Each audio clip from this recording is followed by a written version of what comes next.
Por causa do pecado no mundo, os problemas se tornaram parte natural da vida. Após a transgressão da lei do Senhor, conforme Gênesis 3, versículos 6 e 7, não somente Adão e Eva receberam castigos, mas a criação foi sujeita à desarmonia, passando a produzir cardos e abrolhos, como nos diz Gênesis 3, versículos 16 a 19. O paraíso foi tirado de Adão e Eva, e com o pecado, a morte entrou no mundo, junto a todos os problemas que hoje sofremos. Mas, como bem sabemos, Cristo veio ao mundo para restaurar o que se perdeu, e como diz a canção, Jesus morreu a nossa morte para vivermos sua vida. Contudo, o projeto restaurador de Cristo ainda não foi concluído. Os problemas ainda estão presentes no mundo, e mesmo que a justiça de Deus já tenha sido satisfeita, como nos diz Romanos, capítulo 5, versículo 1, o cristão ainda está sujeito a todo tipo de problema, pois o mundo onde vivemos ainda jaz no maligno. A Escritura Sagrada narra parte da vida de diversos personagens, e todos eles passaram por problemas. Afinal, problemas são parte natural da vida por causa do pecado. A lista de heróis da fé do livro de Hebreus demonstra isso com excelência. Mas a razão do autor de Hebreus destacar os personagens de sua lista não está no tamanho dos problemas deles, pois na história humana muitas pessoas passaram por problemas semelhantes e até piores. A causa do destaque de todos aqueles personagens bíblicos se encontra na forma como eles olharam para os problemas e o modo como lidaram com cada dificuldade, cumprindo importante papel dentro da história redentora. Eles olhavam a vida de uma forma diferente daquela que encontramos no mundo, pois seus olhos estavam fitos no Deus de Israel. Por isso, deixaram importantes marcas na história da redenção, como nos diz Hebreus, capítulo 11, versículos 32 a 40.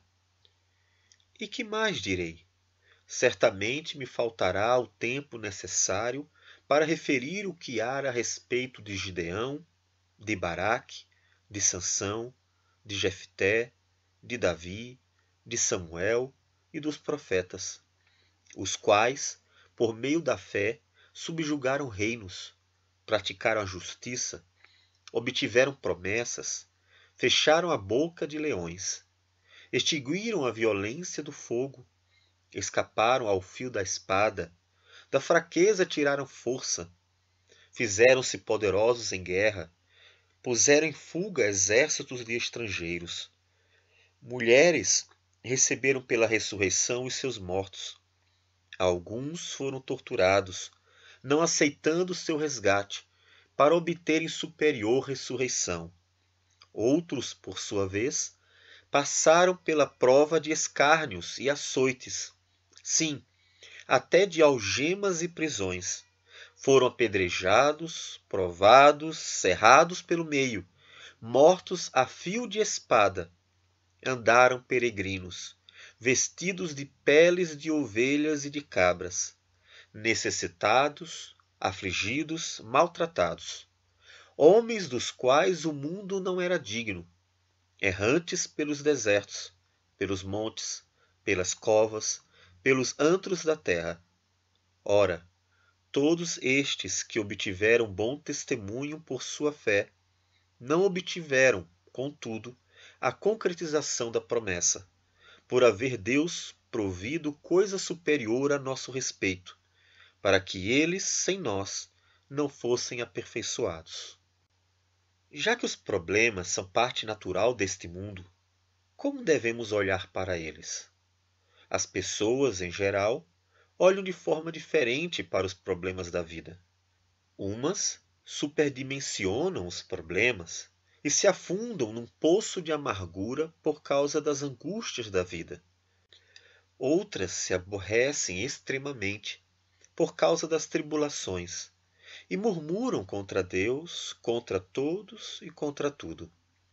Algumas pessoas mais desbravadoras olham para os problemas como obstáculos a serem transpostos e seguem em frente, procurando vencer os desafios, orgulhosas consigo mesmas pelas vitórias alcançadas, sem o auxílio de ninguém.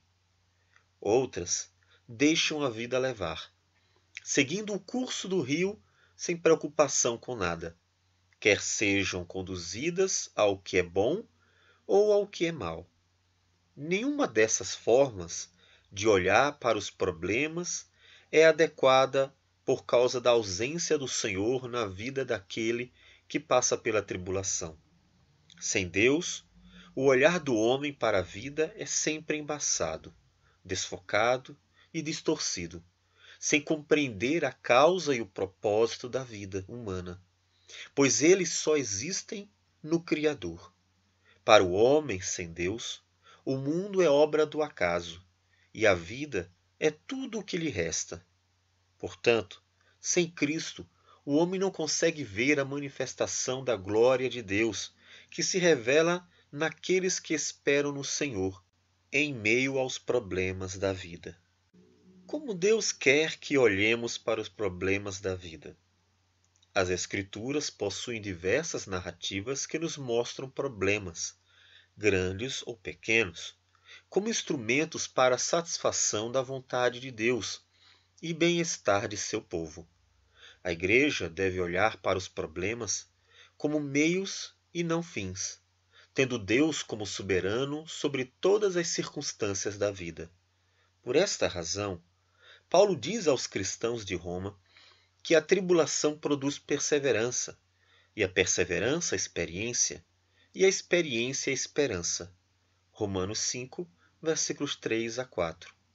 Portanto, a Igreja deve pedir sabedoria ao Senhor para lidar com os problemas, não tendo medo das tribulações, pois sofrimentos formam um ambiente no qual Deus trabalha nosso caráter, fortalece nosso coração, amadurece nossa espiritualidade, firma nossa fé e atrai nossos olhos para Cristo, a fim de que tenhamos somente nele toda nossa alegria e esperança. A queda do homem é um desses problemas, pois sem ela jamais veríamos a glória de Cristo, que morreu e ressuscitou, mostrando seu tão grande amor para nos dar vida eterna.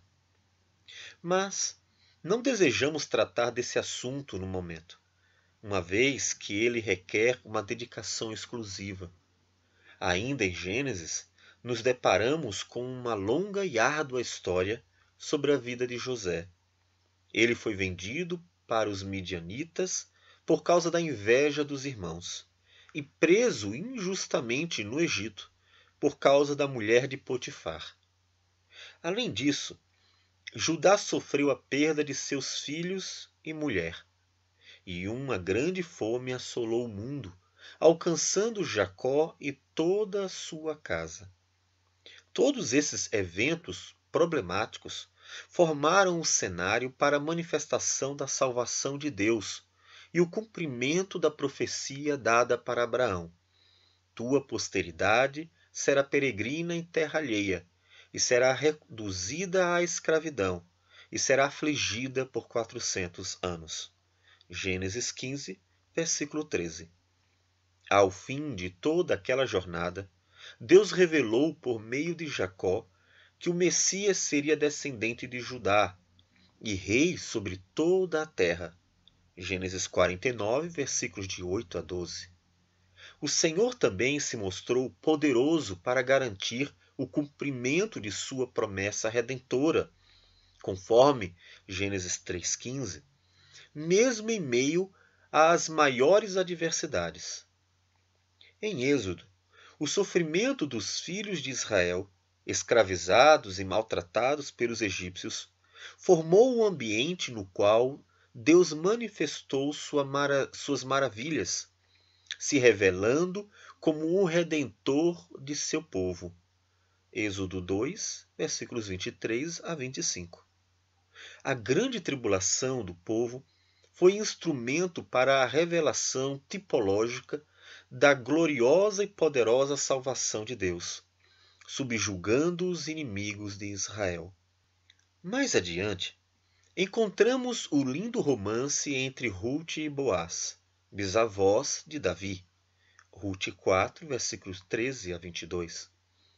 Mas, antes que tudo ficasse lindo, ocorreu uma grande tragédia na família de Noemi, quando estava na terra de Moabe.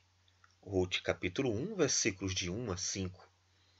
Em meio ao sofrimento, Ruth pôde mostrar sua fé no Deus de Israel, e o Senhor revelou que mesmo em meio ao caos, semelhante aos dias de Juízes, quando cada um fazia o que achava mais reto, Juízes 21, versículo 25, ele é poderoso para preservar seu povo e dispensar graça na vida daqueles que esperam nele.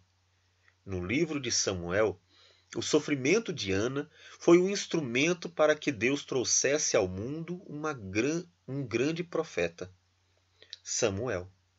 Deus ouviu a oração de Ana e a tornou fértil. Mas antes disso, por causa da angústia, Ana prometeu ao Senhor a consagração completa de seu filho para serviço exclusivo ao Senhor. 1 Samuel 1, versículo de 1 a 28. Nos dias da Igreja do Novo Testamento, a perseguição advinda aos cristãos foi um instrumento para a proclamação do Evangelho ao mundo. Atos capítulo 8, versículos de 1 a 8. Fazendo com que a palavra do Senhor chegasse aos gentios. Ao serem perseguidos, os cristãos se espalharam pelas cidades e regiões vizinhas, e, aonde iam, pregavam a palavra de Deus. Atos capítulo 8, versículo 4. Por essa razão, os gregos ouviram o Evangelho, e uma grande e importante igreja surgiu em Antioquia.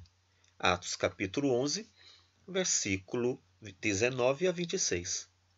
Há muitas outras histórias para serem citadas, mas seriam necessários muitos livros, a fim de discorrer sobre cada narrativa que nos conta como os problemas foram instrumentos para a revelação do amor, misericórdia, justiça, graça e glória de Deus. Nossa geração tem trazido uma série de problemas ideológicos para a Igreja, criando sensacionalismos em tudo que aparentemente possa ser usado para denegrir a imagem do cristianismo, pois é uma geração inimiga de Cristo. Mas os problemas presentes estão proporcionando um cenário favorável para que a Igreja glorifique a Deus, dando respostas aos sofismas e contradições criados pelos doutos deste século. Por essa razão, glorifico a Deus ao ver jovens dispostos a combater o bom combate do Senhor, lutando com zelo para defender a Igreja, anunciando a verdade. Os problemas surgiram como dores de parto para que a Igreja de nossa geração trouxesse à luz grandes apologistas. Se não houvesse problema, não haveria necessidade de resposta. E com tudo aparentemente bem, muitos se acomodam numa vida infrutífera. Agora, diante da necessidade de se lutar, a Igreja deve pedir sabedoria para que cumpra sua missão por meio da pregação fiel da Palavra de Deus. Também não podemos deixar de citar os muitos problemas na área da saúde, da política, da economia e da educação que temos vivenciado em nossos dias. A complexidade da vida social dos dias atuais trouxe consigo muitos problemas igualmente complexos, exigindo da Igreja sabedoria para lidar com todos eles. Não é possível sabermos qual o propósito específico do Senhor para tudo o que tem acontecido em nossos dias, mas temos a certeza que Deus faz todas as coisas para cumprir seus eternos propósitos, de acordo com sua vontade, que é boa, agradável e perfeita. E mesmo que a igreja não saiba exatamente o que Deus está operando, ela precisa confiar no Senhor, lembrando de suas promessas que nos dizem: Eis que estou convosco todos os dias, até a consumação do século. Mateus 28, versículo 20. E, porque dele, e por meio dele, e para ele são todas as coisas. A ele, pois, a glória é eternamente. Romanos 11, versículo 36. Como então olhar para os problemas? Como ambientes no meio dos quais Deus opera sua vontade em nós e revela sua graça e poder para nós. É nesse contexto que devemos compreender as palavras do apóstolo Paulo.